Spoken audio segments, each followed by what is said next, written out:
오늘은 그리스도인의 자유에 대해서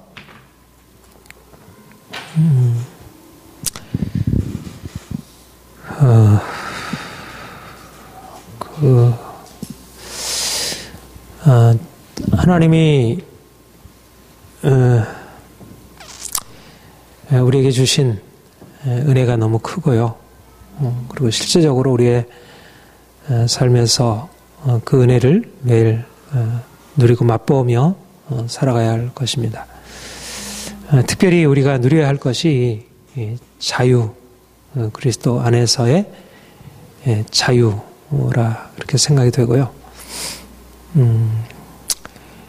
저 개인적으로 말하자면 이 그리스도 안에서 우리가 누리는 이 자유에 대한 이런 깨달음을 하나님께서 내게 주셨고, 특별히 갈라디아서 오직 믿음으로 의롭다를 받는다는 이 이신칭의 신앙이 우리를 어떻게 자유함으로 이끌어가는지, 이거는 하나님이 저에게 분명하게 깨닫게 하신 것이고, 또 이것을 앞으로 계속 좀 더 이제 가르치려고 우리가 전에 우리 갈라디아서 이제 강의하면서도 이 부분을 이제 해왔고, 종종 이 부분을 다루고 있는데,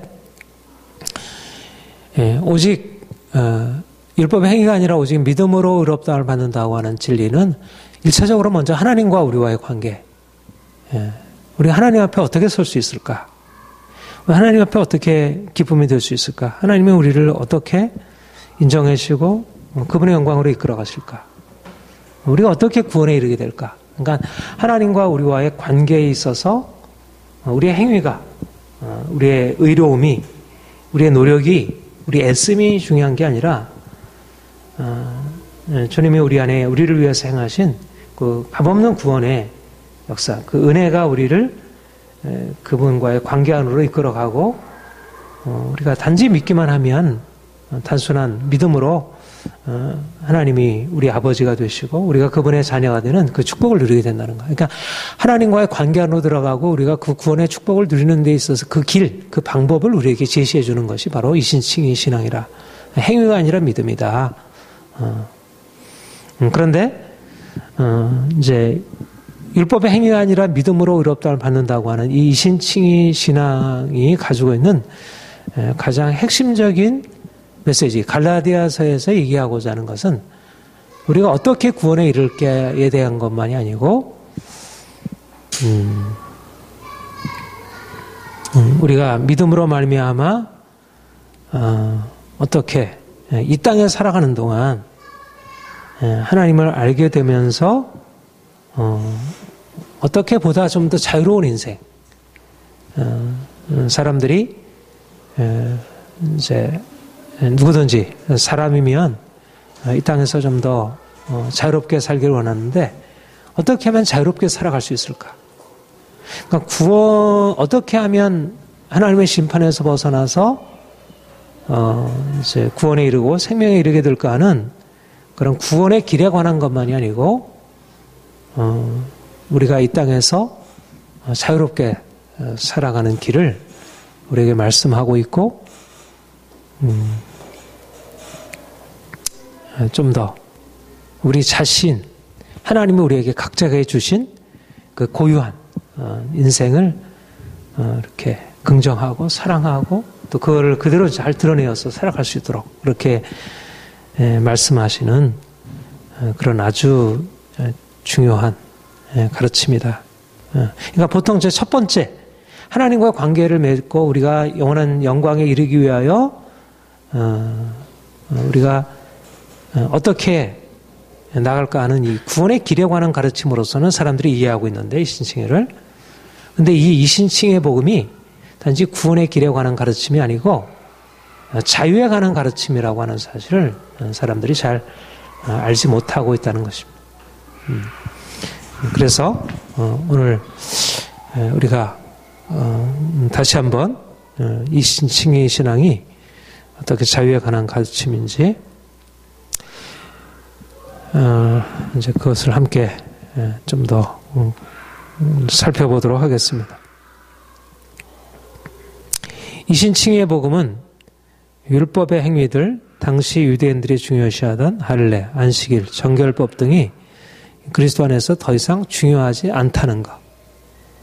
그러니까 율법의 행위가 아니라 믿음으로 의롭다를 받는다고 할 때, 그때 율법의 행위라고 하는 것은 당시 유대인들이 강조해왔던 할례를 지켜야 한다는 것, 또 안식일을 지켜야 한다는 것, 또 이방인들과 다르게 음식을, 더러운 음식은 부정한 음식을 먹지 않고 깨끗한 음식을 구별해서 먹어야 한다는 것. 말하자면 이스라엘 백성들이 모세율법에서 규정했던 그런 할례나 안식일이나 음식법과 같은 그런 행위들에 충실히 지켜 행함으로 그럼으로써 자신들의 어떤 하나님의 언약 백성으로서의 정체성을 잃어버리지 않는 것. 그래서 그들이 하나님과의 언약적인 관계를 유지해 나가는 것. 그러니까는 이스라엘 백성이라고 하면 하나님의 백성으로서의 삶의 길, 그들이 거룩한 삶을 살아야 하는데 거룩한 삶이라는 게 우상을 숭배하지 않고 또 부모를 공경하고 살인하지 않고 하는 이런 어떤 도덕적인 행위, 종교적인 행위에서도 있지만 그러나 특별히 이런 이제 겉으로 드러나는 의식들에 있어서 그들이 행하는 것이 중요하다는 것.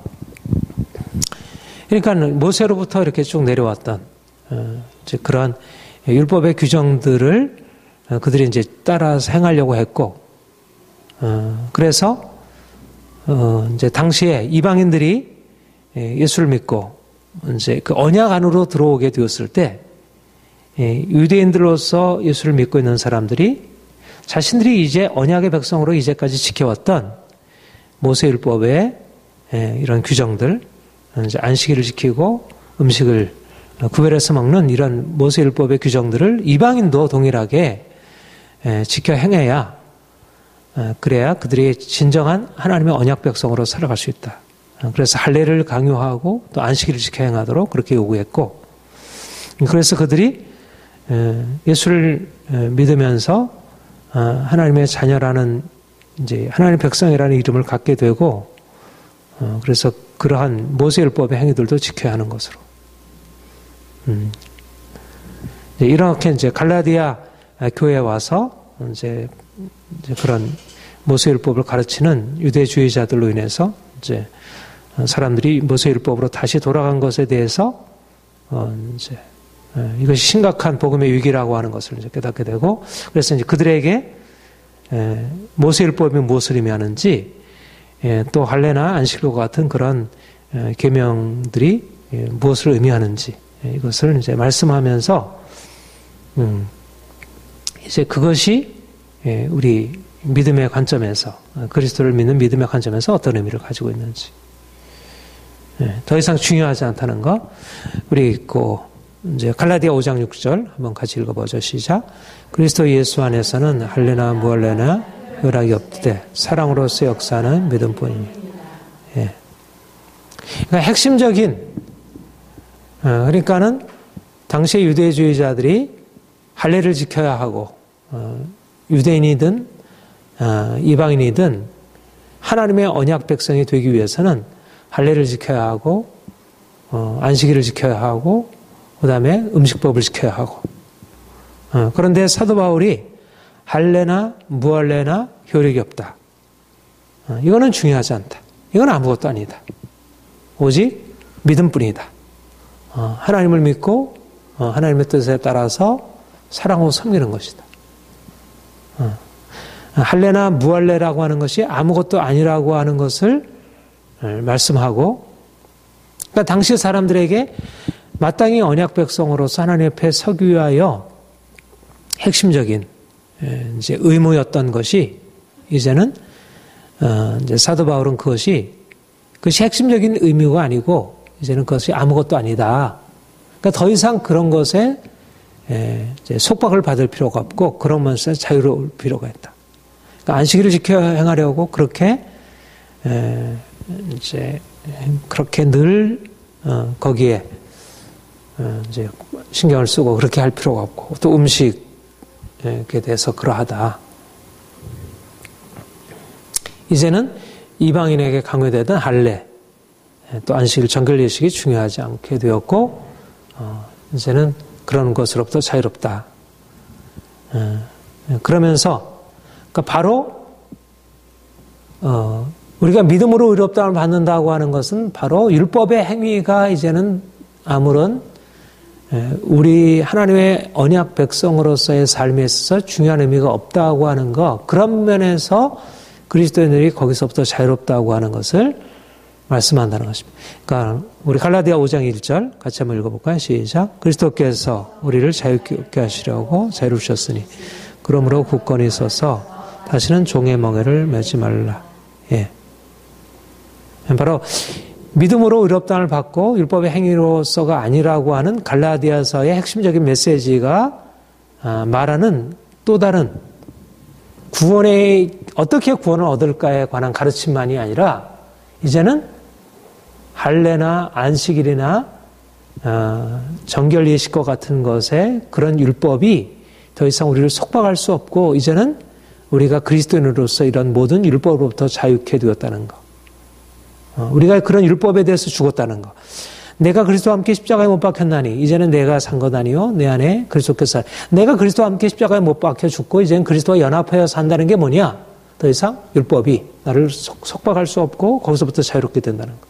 그러니까는 결국 내가 믿음으로 말미암아 어떻게 천국에 이를까에 대해서 말씀하는 것이 아니라 내가 믿음으로 살 때 이제까지 나를 속박해왔던 내가 거기 안에 속박하고 살아왔던 율법이 더 이상 나를 구속할 수 없는 거기서부터 자유로운 인생을 하나님이 열어주셨기 때문에 더 이상 율법의 멍에 아래 살 필요가 없고 그렇게 살아가는 것은 그리스도인의 우리의 정체성에 부합하지 않다는 것. 이것이 갈라디아 이제 그 갈라디아 서신의 가장 핵심적인 메시지이고 이런 자유라고 하는 관점에서 우리가 갈라디아서를 읽고 또 갈라디아서에서 말씀하고 있는 그 자유라고 하는 것이 우리의 삶에 현실적으로 주어지고 우리가 그것을 누리고 살아가는 것. 그게 구원의 삶의 핵심이라. 그러니까 어떻게 구원을 믿음으로 구원을 얻습니다. 행함이 아니라 행함은 구원의 길에 필요 없습니다. 이것을 말할 뿐만 아니라 이제는 우리가 행함에 매여 살던 율법의 행함에 매여 살던 인생에서 이제는 벗어나서 이제는 믿음으로 살아가는 것. 그러니까 행함에 이렇게 속박되었던 율법에 속박된 인생이 이제는 율법의 행위는 구원에 필요 없을 뿐만 아니라 이제는 우리를 더 이상 속박할 수 없는 우리의 현재적인 삶에 있어서 우리를 구속할 수 없는 그것이 이제 우리 안에 새롭게 열려지게 되었다는 것. 자유.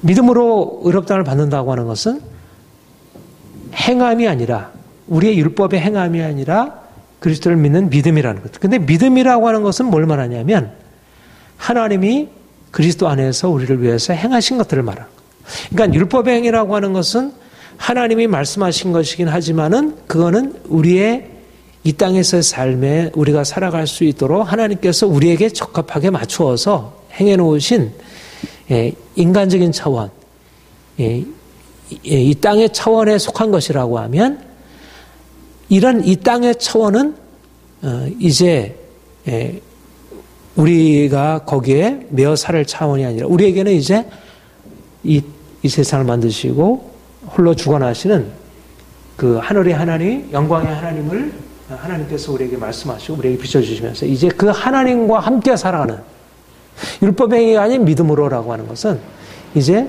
보이는 이 땅에서의 삶에서 보이지 않는 하나님에게로 우리의 시선을 옮겨지게 되고 이제는 그가 말씀하시고 그가 열어주시는 세상으로 살아가는 것입니다. 그러니까 대부분의 사람들이 이 세상을 살아갈 때 눈에 보이는 자신과 또 자신이 속해 있는 그런 공동체, 자신이 속해 있는 어떤 질서 안에서 살아가고 있는 거예요.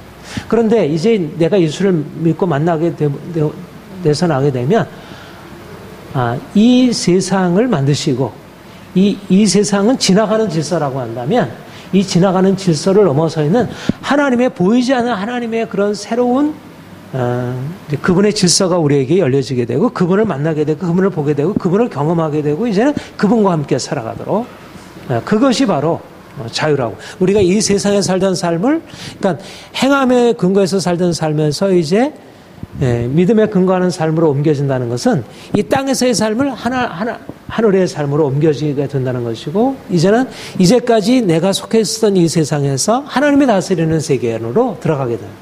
그러니까 내가 그리스도와 함께 십자가 못 박혔나니 그런즉 이제는 내가 사는 것 아니요 내 안에 그리스도께서 사신 것이라.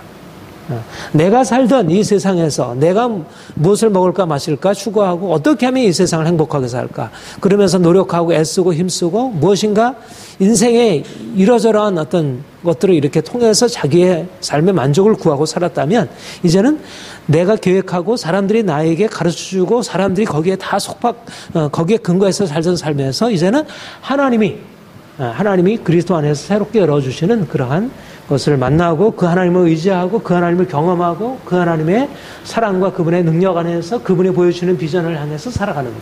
이게 자유라는 거죠. 그러니까 자유라고 하는 것은 하나님을 만나면서 내가 이제까지 속해 있었던 삶에서 벗어나게 되는 것. 그러니까 믿음이라고 하는 것은 나의 인생의 지평을 이제는 하나님의 지평으로, 영원한 하나님의 지평으로 옮겨놓게 되는 거죠. 그러니까 시간에서 영원으로, 이 땅에서 하늘에로 옮겨지게 되고, 이제 그게 자유라는 것입니다. 자유. 근데 현실적으로 이제 이것이 어떻게 자유를 가져오는지.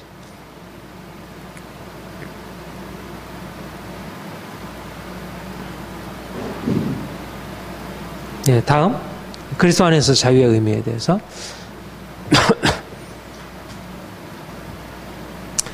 그러니까 이신칭이라고 하는 것은 행위가 아니라 믿음이다. 다시 말하면 행위가 아니라 믿음이라는 말은 나와 세상이 아니라 하나님이다. 그렇게 말할 수 있는 것입니다. 보이는 나와 내가 살아가는 세상, 이것이 인생의 중요한 것이 아니고 보이지 않는 하나님이, 그분의 은혜가 모든 것이 할래나 무할래가 아니라 사랑으로 역사하는 믿음, 하나님이 나와 함께 하시다는 믿음, 그분이 내게 열어주신 새로운 삶으로서의 사랑의 삶의 방식,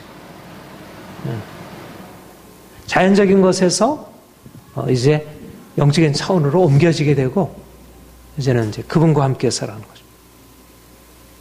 하나님을 알지 못하면 하나님이 아닌 것이 인생이 되고 인생의 주인이 되고 우리는 하나님이 아닌 것의 종로를 하게 됩니다.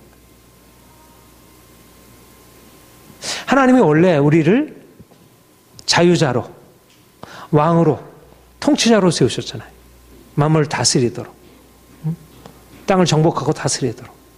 그러면서 진정한 자기를 누리고 행복하고 그렇게 살아가도록 행하셨어요.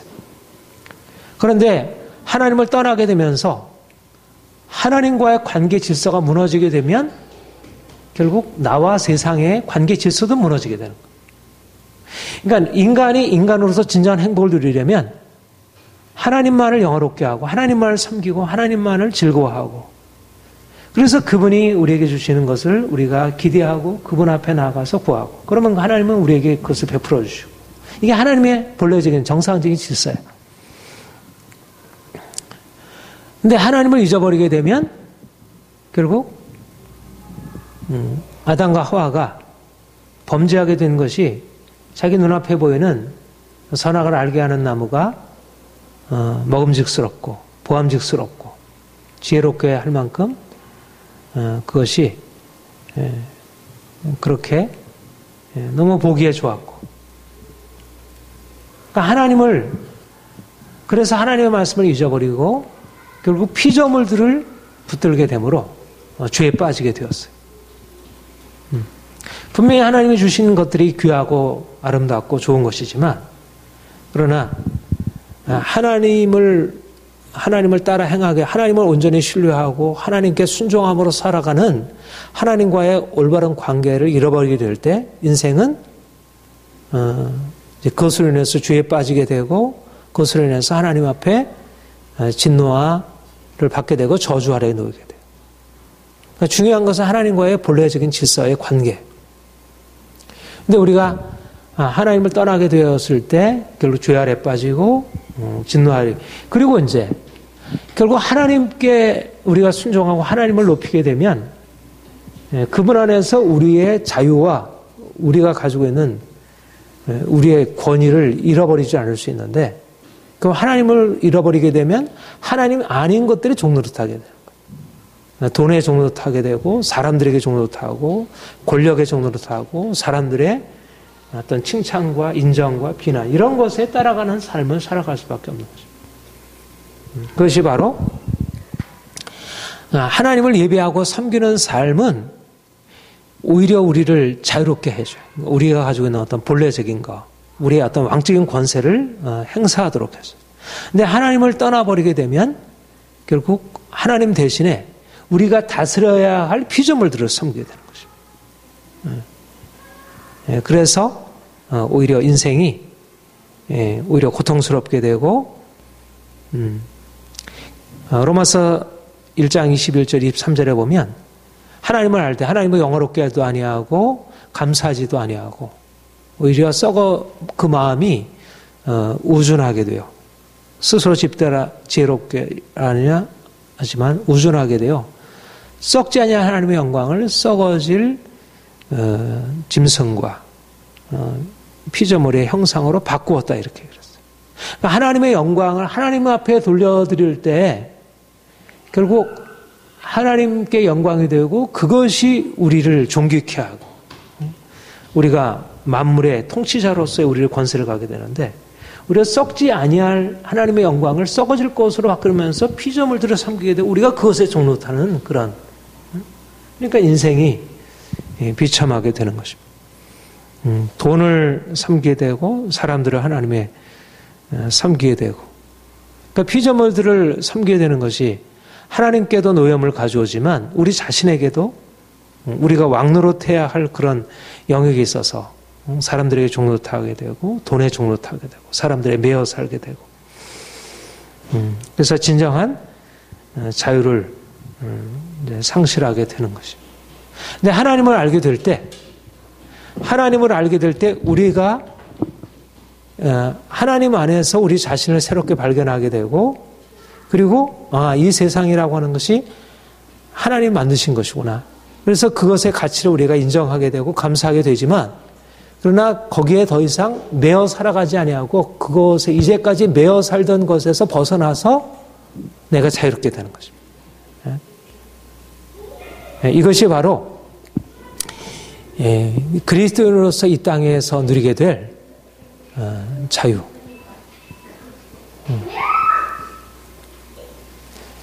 우리가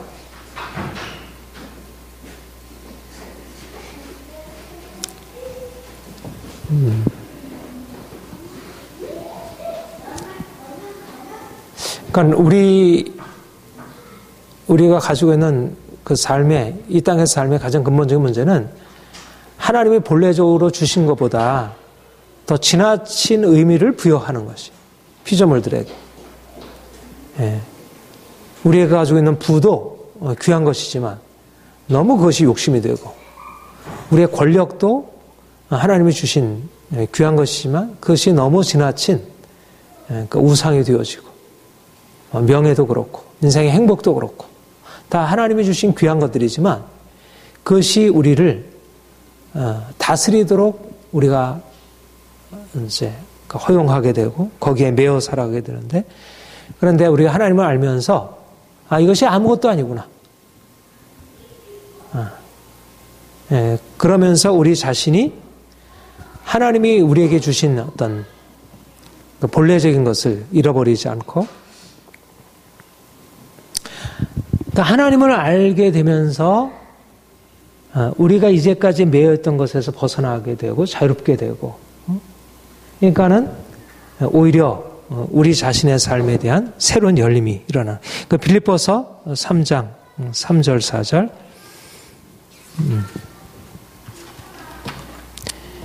찾아봅시다. 사도 바울이 주님 만난 뒤에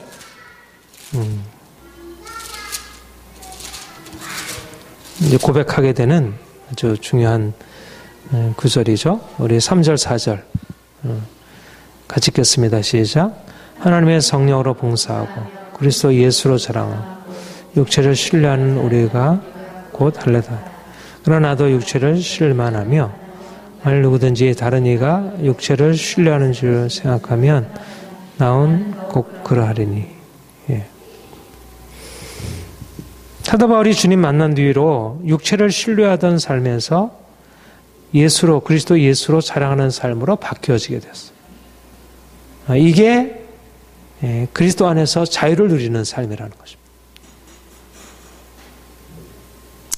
내가 가지고 있는 신분, 내가 가지고 있는 지위, 내가 가지고 있는 명예, 그것을 자랑하는, 그러니까 대부분의 사람들이 그런 것을 가지고 있을 때 자유롭다고 생각하잖아요.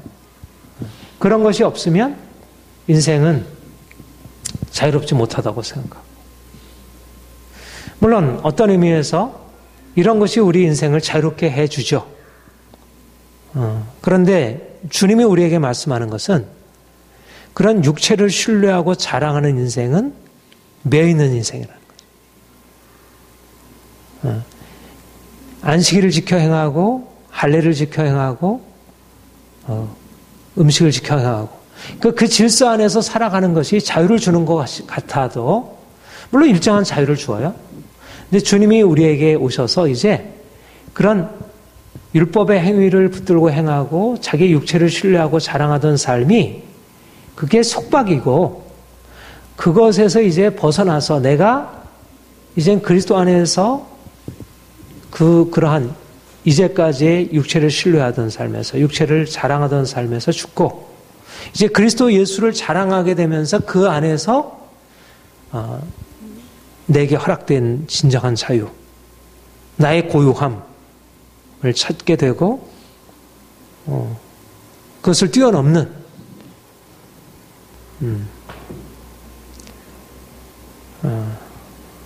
그런 새로운 인생을 주께서 열어주시는 것입니다. 영적인 자유로부터 하나님을 만나면서부터 더 이상 외적으로 주어진 조건들이 나를 속박하지 않는 그런 인생이 새롭게 열려지게 되고 그래서 이제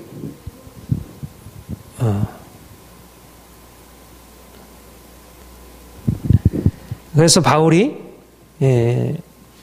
사람들로부터 자유를 이렇게 얘기를 하고 있어요. 고린도 전서 1장 29절 31절 잘 봅시다.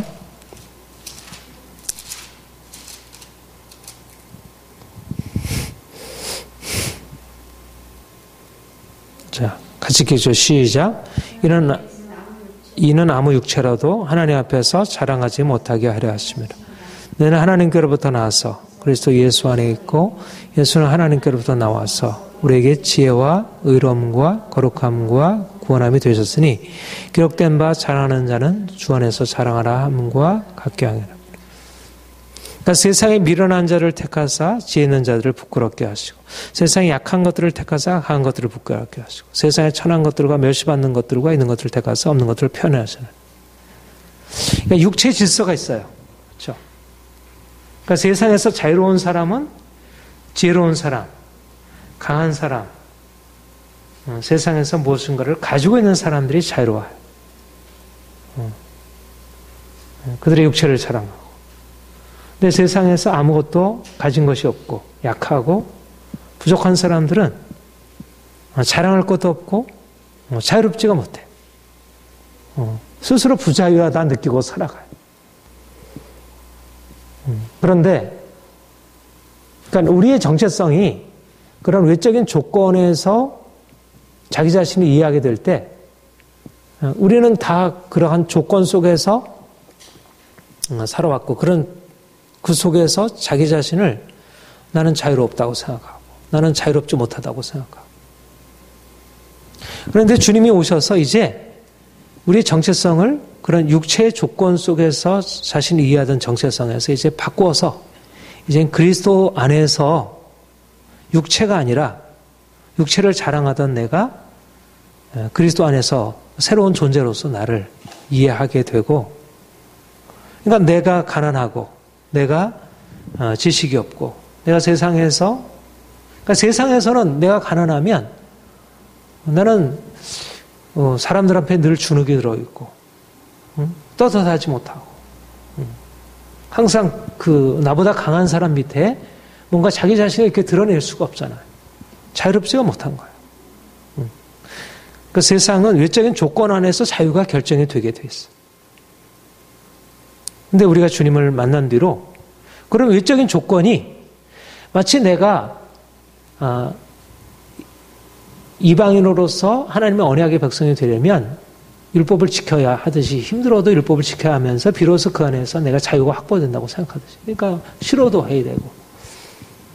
그러면서 그 부자함을 느낄 수밖에 없고, 또 내가 가난하면 부자들이 자유로운 그 세계 속에서 나의 부자유를 늘 의식할 수밖에 없지만, 그러나 이제 예수님이 우리에게 오셔서 믿음으로 말미암아 내가 율법을 지켜야 행하든 행하지 않든, 내가 부하든 가난하든, 내가 지식이 있든 없든 그게 자유의 조건이 아니고 내가 예수 안에 있다는 사실이 나를 자유롭게 하고, 그러니까 이미 외적인 조건을 갖추기 위해서 내가 애쓸 필요가 없고, 율법을 지키기 위해서 할례를 받아야 하고, 또 내가 부하게 되어야 하고, 내가 지식을 가져야 하고, 사람들한테 인정받고, 그래야 비로소 인생이 뭔가 나아지는 게 아니라, 그런 외적인 조건과 상관없이 내가 바로 거기서부터 벗어나서 내 자신에게 하나님 주신 귀한 것들에 감사하고 자신 있게, 그러니까 사람들을 자랑하지 않는 것, 육체를 자랑하지 말고 사람들을 자랑하지 말라. 응? 예. 그러니까 하나님 앞에서 사람들이 나를 더 이상 어떻게 할 수 없는 거예요. 외적인 조건이, 사람들이 가지고 있는 외적인 조건이 나를 더 이상 무겁게 누를 수가 없는 것입니다. 내가 그 사람들을 존중할 수 있지만, 그러나 그것이 나 위에 군림하도록 내가 그것에 매어 살아가지 않는 것이.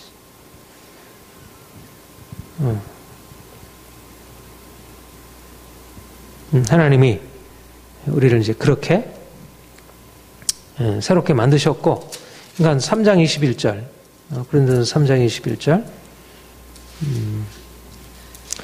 21절부터 23절 같이 시작. 그런즉 누구든지 사람을 자랑하지 말라. 만물이 다 너희 것임이라. 바울이나 아볼로나 기브나 세계나 생명이나 사명이나 장래 것이나 다 너희 것이요 너는 그리스도의 것이요 그리스도는 하나님의 것이요. 예. 그러니까 사람들이 자기가 가지고 있는 지위를 자랑하고, 자기가 가지고 있는 돈을 자랑하고, 자기가 있는 사람들로부터 받은 인정을 자랑하고, 그러나 우리는 하나님의 그 부여하심을 가지고 있고, 우리 하나님의 자녀이고, 우리는 그리스도의 것이고, 그리스도는 내리고, 만물이 그에게 속해 있고, 그 만물이 우리 안의 것이고, 우리를 위한 것이고, 만물이 다 너희 것입니다. 그러니까 인생에 대한 자존심이 사실은 하나님을 알지 못하는 사람들에게 있어서 이 세상에 살 때 그런 외적인 조건이 얼마나 자기를 속박해요. 그러니까 다른 사람이 뭐라 하지 않아도 스스로가 자기 자신을 이렇게 작게 여길 수밖에 없어요. 그런데 주님이 우리에게 오셔서 그 크신 하나님의 그 위대하신 하나님의 아들로, 딸로 우리 스스로를 이해하게 되고, 하나님을 자랑하게 될 때 우리 인생을 자랑할 수 있게 되고, 그러니까 인생을 그렇게 바라보게 되니까 내가 그 밑에 더 이상 있지 않는 것입니다. 사람들 밑에 더 이상 살지 않는 것. 내가 사람들을 존중하지만, 하나님이 주신 귀한 권위를 존중하고 따라가지만, 내가 그 밑에 나를 잃어버리고 살아가지 않고 거기에 억지로 이렇게 살아갈 이유가 없어져 버려요. 그러니까 삶이 참 그야말로 이제 자유로워지는 거죠. 그동안에 이제 속박되었던 인생이 의식 자체가 자유인으로서 권력자 앞에서도 자유롭고, 부자들 앞에서도 자유롭고, 나보다 나은 조건 속에 살아가는 사람들보다, 왜냐하면 그런 조건은 사실 다 지나가는 것이고, 나는 영원하신 하나님의 자녀이고 아들이고 하니까. 그러니까 하나님을 자랑하는 사람은 더 이상 사람을 더 이상 자랑하지 않게 되고 사람들로부터 매이죠. 그러니까는 바로 갈라디아서도 내가 사람을 기쁘게 하려 하나님을 기쁘시게 하라. 그러니까 베드로가 그 관원들 앞에, 자기를 죽이려는 관원들 앞에 내가 너희 말 듣는 게 옳으냐? 하나님 말씀 듣는 게 옳으냐? 그러니까 사람들을 두려워하지 않는 거죠. 사람들. 그리고 그 안디옥 사건, 우리 갈라디아 2장에 보면 안디옥 2장 14절 거기 보면 안디옥 사건이 있잖아요. 거기 보면 베드로, 그 대사도 베드로, 가장 당시에 서열에 있어서 1위잖아요. 근데 그 대사도 베드로 앞에 사도 바울은 아직 그 권위가 인정받지 못하던 때였고, 이방인의 사도로서 그는 여러 가지 많은 논란의 시비 가운데 있었던 사람인데, 그 논란의 시비 가운데 있는 그리고 이제 어떻게 보면 사도 베드로에게 그 권위를 인정받은 사람인데, 자기를 인정해준 어떻게 보면 자기 서열상 위에 있는 베드로 앞에 그가 이방인을 두려워해서, 야고보에서 온 그 유대 사람들을 두려워하여 이방인들과 식탁 교제를 피하게 되었을 때 그 앞에 면책하기를, 네가 어떻게 복음 진리를 거스려서 그렇게 행하는가, 그렇게 감히 책망하게 되잖아요. 그러니까 바울 안에는 그가 사도 베드로를 존중하지만, 하나님의 종으로 존중하지만, 본인 자기 자신도 자기를 자랑하지 않고, 또 사도 베드로라 할지라도 그가 하나님의 말씀을 떠났을 때는 그 앞에 담대하게 그 잘못을 지적할 수 있는 그 자유함이 있는 거지. 그러니까 그리스도인들은 이런 의미에서 사람들의 종이 되지 않고, 어떤 권력에 예속되지 않고, 부라고 하는 것 앞에 굴복하지 않고, 그러니까 아무리 돈이 많아도 그 사람은 돈이 많을 뿐이지, 그 돈이 많다는 것이 그 인생의 모든 것을 다 긍정하도록 해주지 않잖아요. 근데 사람들은 현실의 어떤 힘 앞에서 종속되어 살아가니까, 돈이 많으면 그 사람이 서서 잘못해도 그 사람 앞에 그냥 굴복할 수밖에 없네요. 권력자 앞에서는 그가 감히 대항할 수가 없네요. 왜냐하면 그렇게 되면 자기 손해를 보게 되니까. 그러니까 권력의 시녀가 되고, 그러니까 우리가 돈의 노예가 되어 살아가고, 하나님이 이번에 우리 교회 어떤 재정적으로 하신 것도, 내가 하나님 앞에서 일단 정직하게 해야 되는데, 이렇게 하니까 하나님이 또 이런 방식으로, 만약 그냥 인정해주고 받아주었다면, 내가 돈을 섬기고 서로 권력을 이렇게 따라가게 되면, 그러니까 현실적으로 사실은 자유롭다고 하는 게, 돈에 대해서, 사람들에 대해 자유롭다고 하는 것은 여러 가지 많은 위험을 무릅쓰게 되는 것이잖아요. 잃어버리고 내가 이제 손해를 받을 수 있는. 근데 이제 그런 세상이 높이고 있는 그 피조물들, 사람이든 돈이든 권력이든 명예든 이런 것들을 낮추고, 하나님 앞에서 이건 아무것도.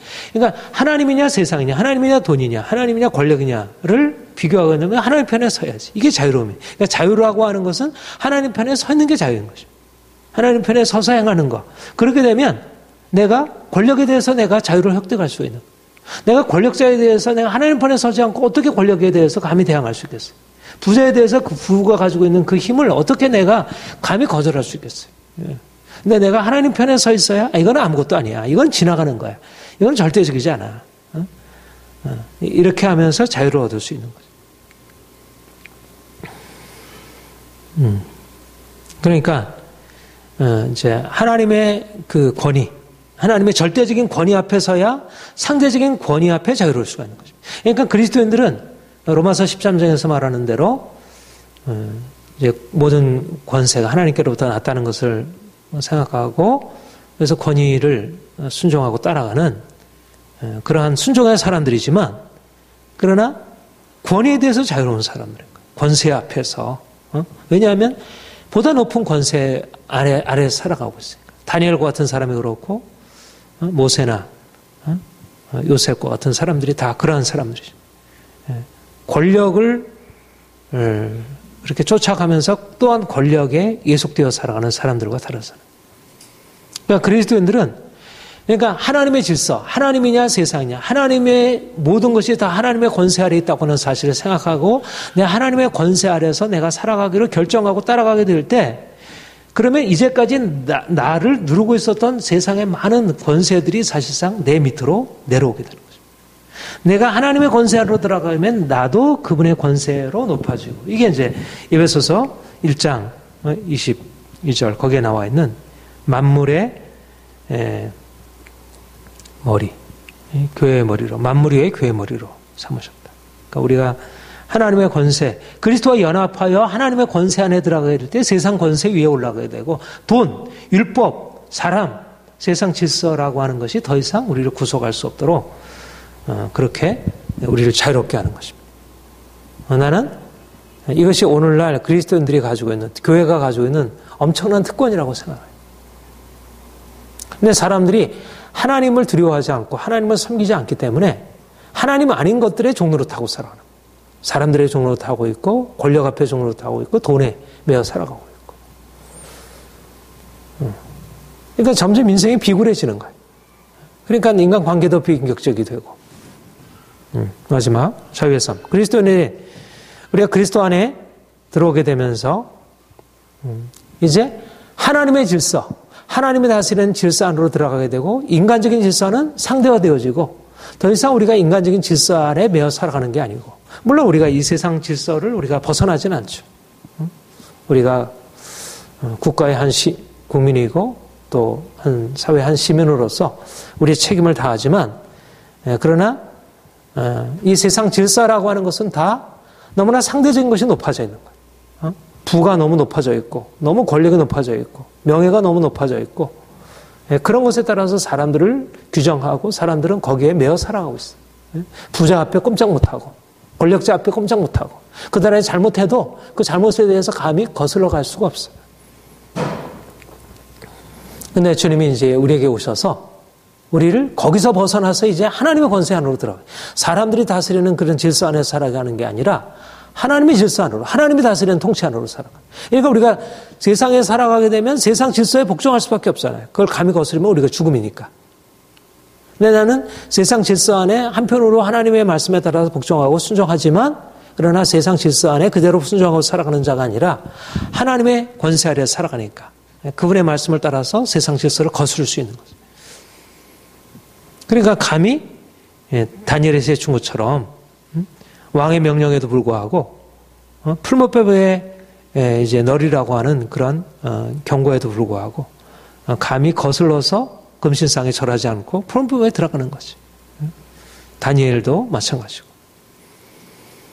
그러니까는 모든 하나님의 사람들은 그야말로 자유인인 거지. 그러니까 자유라고 하는 것은 세상적으로 보자면 죽음인 거예요. 죽음. 자유를 선택한다는 것은 내가 그냥 자유롭게 되는 게 아니라 내가 그 자유를 통해서 죽음을 경험해요. 그러니까 우리 이 땅에서의 민주주의도 그렇잖아요.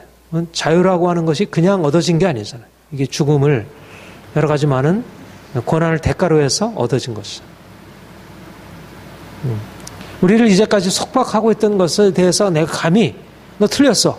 나는 당신의 밑에 있지 않을 거야. 나는 그렇게 비인격적으로 내가 대접받지 않을래. 그렇게 하게 되면 그냥 나를 이제까지 지배하던 그 권세가 가만히 두질 않지. 그러니까 어떻게든지 위협을 해서 이러저러한 방식으로. 근데 그걸 거슬러 갈 수 있는 힘이 내적으로 우리에게 없다는 거야. 근데 주님이 우리에게 오셔서 너는 여기에 속해 있지 않다. 너는 자유자다. 더 이상 그런 멍에 아래 살지 말아라. 내가 너의 하나님이고 너는 내 편이다. 내가 너와 함께하리라. 주님이 말씀하시기를 그 빌라도 앞에서 내가 유대인의 왕이냐. 내 나라는 이 세상에 속해 있지 않다. 그 말은 내가 세상 질서 아래에 매여 있지 않다는 것입니다. 그러니까 우리가 이 세상 질서 아래에서 살아가고 그 세상 질서를 존중하고 따라가지만 우리의 의식은 이미 그것을 넘어서서 하나님의 권세 아래에 살아가고 자유자로 살아가는 거예요. 그러니까 그리스도인들은 그런 하나님 편에 살기 때문에 세상 질서를 하나님의 뜻 가운데서 세워가는 방향으로 세상 질서를 존중하고, 또 하나님의 질서를 거슬러서 스스로 높아지고 스스로 하나님처럼 되려고 하고 다른 사람을 억누르려고 하는 그런 잘못된 세상 질서에 대해서 그건 아니라고 말하고, 그것에 대해서 거스르고 바르게 이 땅에 정의를 세우고 자유를 신장하고 하는 일들을 행할 수 있는. 그러니까 이 땅에 민주주의가 이렇게 발달하게 된 것은 다 사실은 사람들 안에 있는 그 양심으로도 그렇게 됐지만, 사실 하나님의 편에 서서 자유를 선택한 사람들, 루터와 같은 사람들, 마틴 루터 킹과 같은 하나님 편에서 하나님의 정의, 하나님의 질서를 존중하고 살아간 사람들이 감히 세상 권력에 대해서 대항했던 것입니다. 그러니까 피조물을 절대하는 세상 권세에 대해서 아니라고 말할 수 있었던 그 내적인 힘이 그들에게 있었던 거예요. 사람들은 다 힘 앞에, 권력자 앞에 다 굴복하게 있었는데. 그러니까 오늘날, 그래도 이나마 이제 세상이 이제 질서가 잡히고, 그리고 보다 이제 그렇게 인간다운 삶이 이루어질 수 있도록 그렇게 이제 되어진 것이죠. 그러니까 특별히 이 점에서 이제 그리스도인들이 이 자유를 주장할 수 있어야 하고, 그러니까 세상 사람들이 두려워하고 그 밑에 복종하고 있는 것에 대해서, 그거는 복종할 권세가 아닙니다. 이거는 복종한다 하더라도 그것은 그 분량 안에서 복종해야지 절대적인 복종일 수 없습니다. 그것은 상대적인 것이지. 이 세상에서 부모도 그렇고 스승도 그렇고 세상의 어떤 권세자들도 다 그보다 높은 하나님의 권위 아래에서 복종하고 있어야 되는 거지. 그것을 거슬러서 자기를 스스로 절대하는 것은 이미 그러니까 북한과 같은 어떤 이게 절대 권력 같은 것이, 그것이 잘못된 병든 질서라고 하는 것은 분명하죠. 하나님이 우리를 이제 하나님을 자랑하고 하나님의 은혜 안에서 살게 함으로써 우리 하나님과의 관계만이 아니라 우리가 이 땅에서 이제 적절한 관계를 누리고 살아갈 수 있도록. 이제 보이는 세상 것을 따라서 사람들을 평가하는 세상 질서는 낮은 사람들에게 아주 억압적입니다. 그런데 그리스도 안으로 들어오게 되면 사람들이 그렇게 높이는 것들이 아무것도 아님을 알게 되고 차별이 사라지게 되고, 그래서 진정한 자유 평등의 질서가 새롭게 나타나게 되고, 그래서 우리가 그러니까 그리스도인들은 이런 의미에서 사실 이 세상에 새로운 자유라고 하는 가치를 진정으로 이렇게 세워줄 수 있는 사람들이에요. 오늘날 이게 자유민주주의가 있지만 이 자유민주주의 사회가 사람들을 자유롭게 하지 못하잖아요. 많은 면에서 형식적인 자유에 그치고 너무 많은 경우에 권력, 이런 어떤 외적인 것에 있어서 그 자유가 너무 많이 이렇게 손상되고 억압되어 있어요. 그런데 주님이 우리에게 이 주님 안에서 누리는, 내가 죽고 주님이 내 안에 사심으로 주님이 누리셨던 그 자유를 우리가 이 땅에서 누리도록, 그리고 사람들을 그 속박에서 벗어나서 진정으로 자유롭게 살아가게 하도록 그렇게 하실 수 있고, 우리에게 그렇게 사명을 말씀하시고 있습니다. 여러분들이 주님, 나는 자유자입니다. 내가 좀 더 주님 안에서 온전한 자유를 누리기를 원합니다. 내가 하나님 편에 더 견고하게 서 있어서 하나님이 유일한 자유자이세요. 하나님 안에서만 온전한 자유가 있어요. 우리는 모든 피조물들이, 인간은 결국 하나님 안에서 누리는 것을 상대적으로, 그런데 특별히 우리는 하나님의 자녀로서 하나님이 가지신 그 절대적인 자유를 그래도 가장 가까이 누릴 수 있는 사람들. 그러니까 세상의 권력자보다, 세상의 부자들보다, 세상의 무엇을 소유한 자들보다 더 큰 의미에서 온전한 자유를 우리는 부분적이지만, 그러나 그런 온전한 자유를 우리가 누릴 수 있는 사람들, 우리 하나님의 자녀들이기 때문에 이런 자유가 우리의 삶에 더 풍성하게 경험되기를 우리가 기대하고 그렇게 나아가기를 원합니다. 우리 함께 기도하겠습니다.